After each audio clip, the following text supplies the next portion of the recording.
Hace poco mi maestra me contó que la historia era como un cuento de las cosas que alguna vez pasaron. Pero también me dijo que era como una aventura, un secreto que se dice de boca en boca, una imagen, una representación de algo.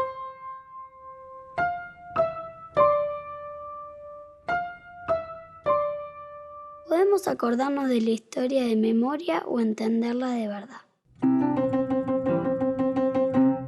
La diferencia está en que nosotros mismos busquemos las respuestas a todas las preguntas que aparecen en cada uno de ustedes, en cada uno de nosotros.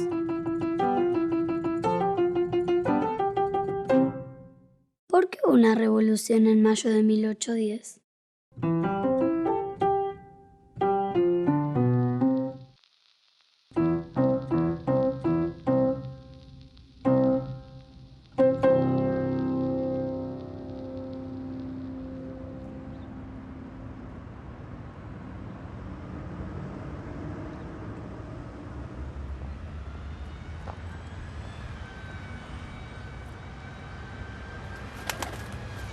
Para entender por qué hubo una revolución en mayo de 1810, tenemos que tener clara una cosa.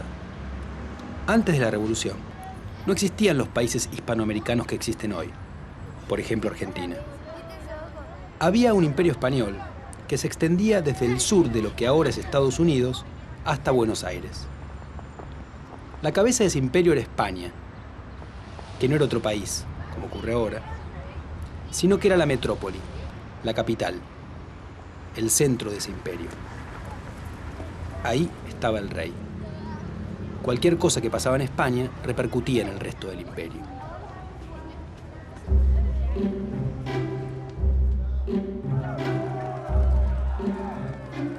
Hubo una revolución por un hecho que ocurrió en España en 1808. Napoleón Bonaparte, que era emperador de Francia, invadió el país, obligó al rey Fernando VII a abdicar y lo mantuvo prisionero. Después, Napoleón nombró a su hermano, José Bonaparte, como rey de España. Pero los súbditos españoles no aceptaron esa designación, la consideraron ilegítima y se negaron a obedecer a José. De acuerdo a cómo se pensaba en la época, dijeron, el rey es rey porque la soberanía le llega de la siguiente manera. Dios se la da a los pueblos y los pueblos se la dan al rey. Bueno, si no hay rey porque está preso, la soberanía vuelve a los pueblos.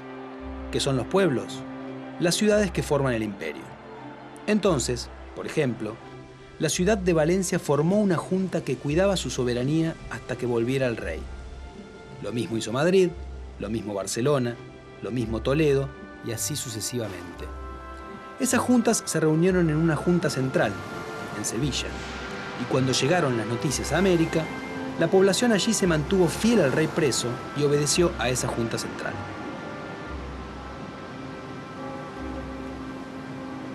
Vení, mirá eso, mira allá. Sin embargo, en 1810, los franceses triunfaron militarmente y conquistaron todo el territorio español. La Junta Central se disolvió. Entonces, algunas ciudades americanas decidieron hacer lo mismo que se había hecho en España, es decir, formar juntas, porque la soberanía volvió a ellas. Por eso, Caracas, Bogotá y Santiago de Chile hicieron revoluciones que sacaron a sus autoridades y formaron juntas de gobierno. Eso es también lo que se hizo en Buenos Aires en mayo de 1810. Cuando llegaron las noticias de España, algunos vecinos empezaron a pedir que se tomaran medidas. El Cabildo, que era la municipalidad colonial, decidió convocar un cabildo abierto, es decir, a una asamblea en la cual los vecinos discutían qué hacer ante una emergencia. Y se convocó para eso a lo que se llamaba la parte más sana de la sociedad, es decir, a la élite de Buenos Aires. Se enfrentaron dos posiciones, los que querían que siguiera gobernando el virrey como hasta entonces, y los que querían destituirlo y nombrar en su lugar a una junta de gobierno integrada por vecinos de la ciudad. Estos últimos movilizaron gente para que los apoyara, que impidió a algunos partidarios del virrey que pudieran acceder a la discusión. Y ganaron el debate. En el Cabildo Abierto se decidió que el virrey terminaba sus funciones. Pero Baltasar Hidalgo de Cisneros, el virrey, logró negociar el 24 de mayo la formación de una junta que estaba encabezada por él mismo. Eso no conformó a la mayoría de los impulsores del cambio de gobierno, que el 25 de mayo acudieron al cabildo para quejarse y obligaron al virrey a renunciar. Asumió entonces un nuevo gobierno, la que fue llamada más tarde Primera Junta.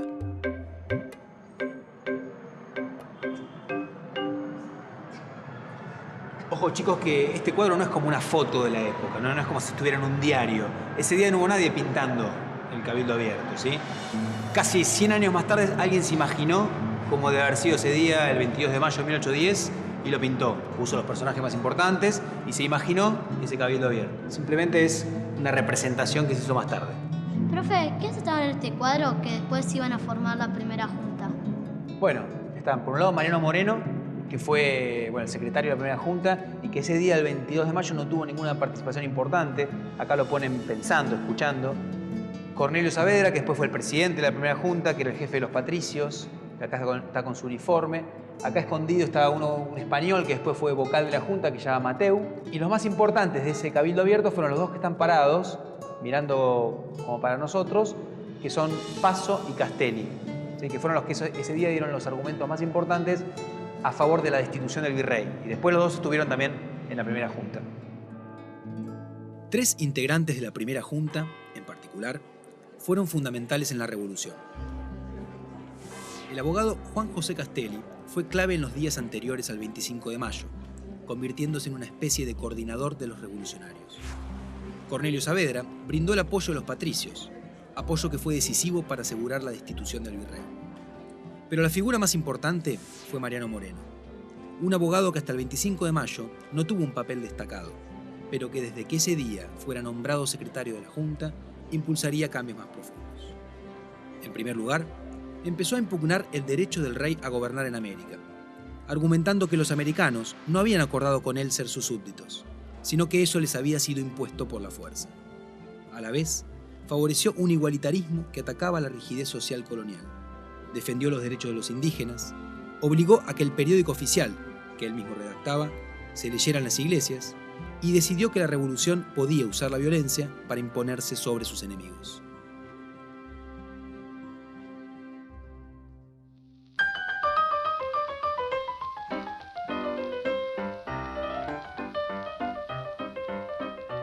Ay, me lo olvidé. Estamos pensando. ¿Qué era? ¿Qué revolución? Ay, no me acuerdo. Un tratado de paz. Sí. De pasto, dije. Cuando algo cambia de golpe.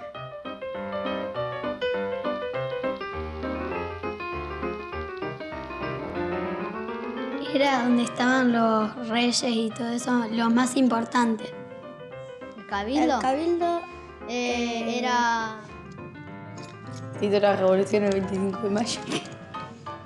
se reunía la gente para discutir. Donde hacían las reuniones, me parece. Hacían las reuniones y también había presos a veces.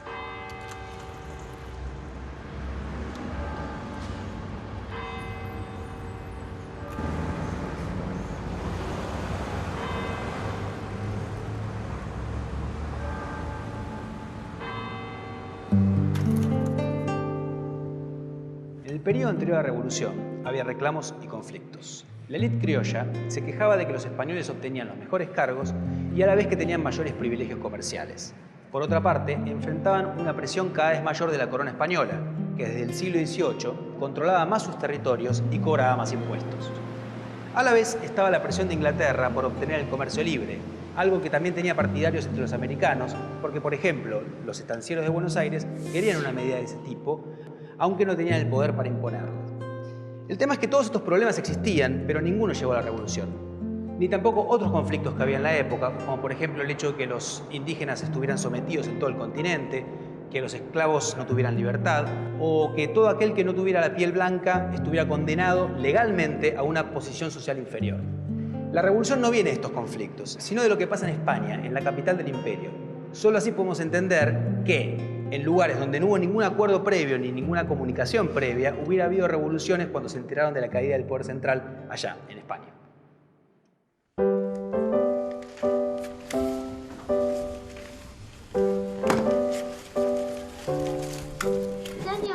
Pero entonces, ¿nosotros nos queríamos liberar de España? La revolución no se hizo para expulsar a los españoles, ¿sí? Aunque después su resultado fue la independencia de un país nuevo, separado de España. Pero en realidad eso no era lo que buscaban los protagonistas del 25 de mayo de 1810.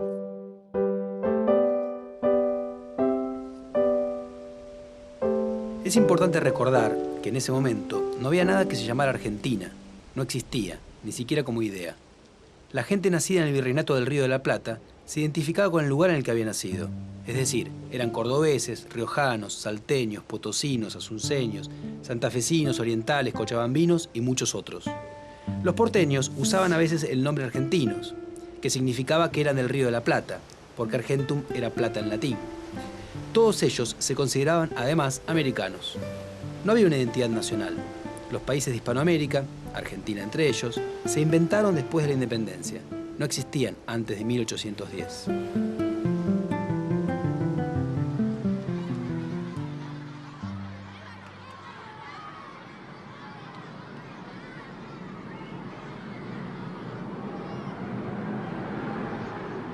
¿Quiénes serían los que estaban en la plaza ese día?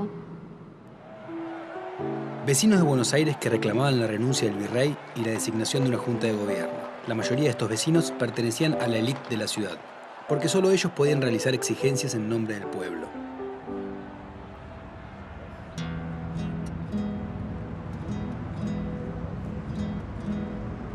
¿Era gente de clase alta la que había en la plaza? Bueno, la mayoría sí. La mayoría de los que estaban en la plaza eran de clase alta, lo que se llamaba la élite, la gente decente se autodenominaban. Ustedes se dan cuenta porque eran los que usaban levitas, ¿sí? O sea, grandes prendas. Aunque esta foto, otra vez, no es una foto, es un cuadro, pero no es de la época. Fue pintado mucho tiempo después. Fue como alguien se imaginó que era en esa época. Pero sí, el 25 de mayo la mayor parte de la gente que participó era de la clase alta de la sociedad. Después, más adelante en la Revolución, iban a empezar a participar gente de lo que hoy sería la clase media y las clases populares.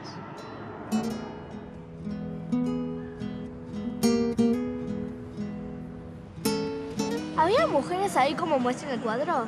Bueno, sería difícil que hubiera mujeres en ese momento porque las mujeres estaban muy subordinadas en la época a los hombres, ¿sí? En general se las mantenía en la casa y no las dejaban participar de este tipo de eventos. No podían ocupar ningún cargo público, por ejemplo. Podían tener opiniones políticas, podían discutir en sus casas, pero no participar como los hombres en este tipo de eventos como un cabildo abierto o un movimiento para presionar a un gobierno.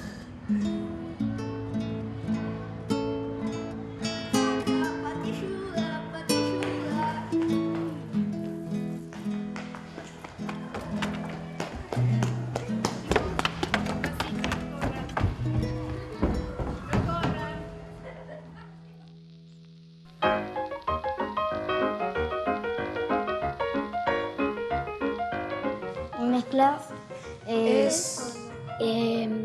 los negros Eran muy pobres. de África. Cuando sirven a otro por obligación.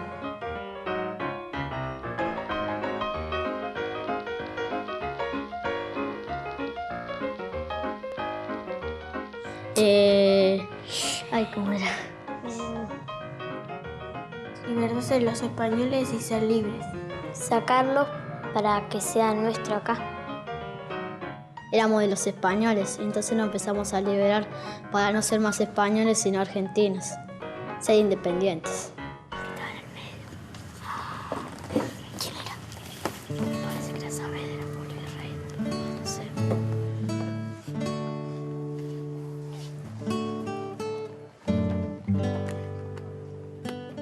Señor, ¿era verdad que French y Beruti repartían escarapelas? En realidad la escarapela no existía, ¿sí? Lo que repartían eran pedazos de tela como símbolo de los que eran partidarios de la revolución. Eran algo así como agitadores políticos. Y muchos de los que fueron a la plaza ese día fueron conducidos por ellos. Pero otros que estuvieron presentes, y no suelen aparecer en los cuadros, fueron los miembros del regimiento de patricios, que se instalaron en un costado de la plaza, junto a la Recoba. Los patricios eran milicianos, es decir, que no eran militares como los entendemos hoy, sino vecinos que se armaban en defensa de la ciudad, de acuerdo a una tradición española. Debido a las invasiones inglesas de 1806 y 1807, la población porteña había formado muchos cuerpos de milicia voluntaria, varios de los cuales seguían existiendo en 1810. El más poderoso era el de patricios, es decir, nacidos en la patria, que en esa época era el lugar de nacimiento de cada uno. Los patricios eran entonces porteños o gente que hacía mucho tiempo vivía en Buenos Aires. El apoyo de ese cuerpo fue fundamental para asegurar el triunfo de los revolucionarios, dado que no había ninguna fuerza que pudiera oponérseles. Y de hecho, el presidente que se nombró en lugar de Cisneros fue el jefe de los patricios, Cornelio Saavedra. Así se mostraba quién tenía más poder en Buenos Aires.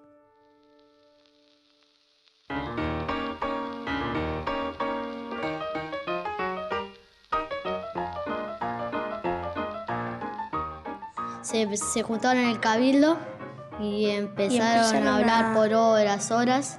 Nada, yo no estaba. Estaban alrededor del cabildo y se pusieron a discutir. Empezó a Argentina a liberarse de España. Empezó el proceso.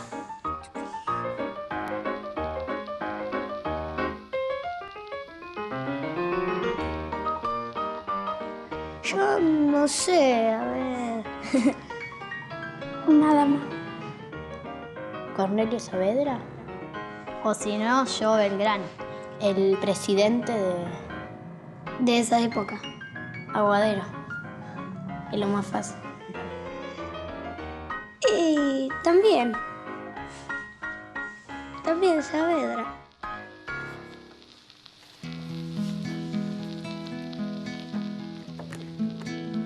Nunca se dio la famosa escena de la gente en el balcón y la multitud en la plaza. La multitud y los patricios presionaron al cabildo durante buena parte del día 25 de mayo. Pero como las deliberaciones se hicieron muy largas, la mayoría de la gente se fue. Entonces, en el momento en que los revolucionarios, apelando al pueblo que estaba afuera, lograron imponer su deseo, es decir, una junta sin la intervención del virrey, ellos y los cabildantes salieron al balcón a anunciar el éxito. Pero había tan poca gente que un miembro del cabildo, Leiva, que se oponía al cambio, dijo: ¿dónde está el pueblo? La presencia en la plaza se había convertido en algo importante. De hecho, la reunión en la Plaza Mayor, luego llamada Plaza de la Victoria, y que terminaría siendo la Plaza de Mayo, se transformaría en un elemento clave de la política porteña y más tarde de la política argentina. Ya desde el período colonial era un lugar decisivo para presionar a los gobiernos.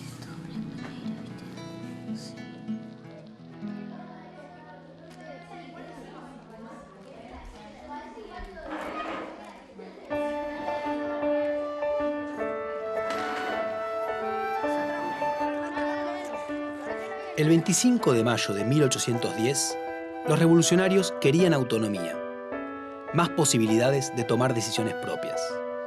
Pero es importante entender que al principio querían esa autonomía adentro del imperio, sin romper con el rey. No buscaban la independencia. Esa idea apareció un poco más tarde, cuando la revolución comenzó a radicalizarse. Porque el 25 de mayo, la revolución recién empezaba. Iba a durar 10 años, a lo largo de los cuales se libró una guerra muy dura entre los revolucionarios y sus enemigos. Se declaró la independencia, se rompió la estructura económica colonial, se anularon las diferencias sociales establecidas legalmente, la monarquía fue reemplazada por formas de gobierno republicanas, se desarrolló una vida política intensa que incluyó a amplios sectores de la sociedad y que en ciertas regiones dio lugar a importantes reclamos sociales. Todo esto hizo que para quienes vivieron en esa época, la revolución fuera un gran cambio en sus vidas. Vista desde ahora, la revolución dio inicio a la lenta y complicada formación de una nueva nación, que se iba a llamar Argentina. Buenos Aires bulle, es que llega un barco. Este acto del 25 de mayo no va a ser de la historia que nos contaron, sino de nuestra propia historia, la que construimos con alguna de las respuestas a nuestras muchas preguntas.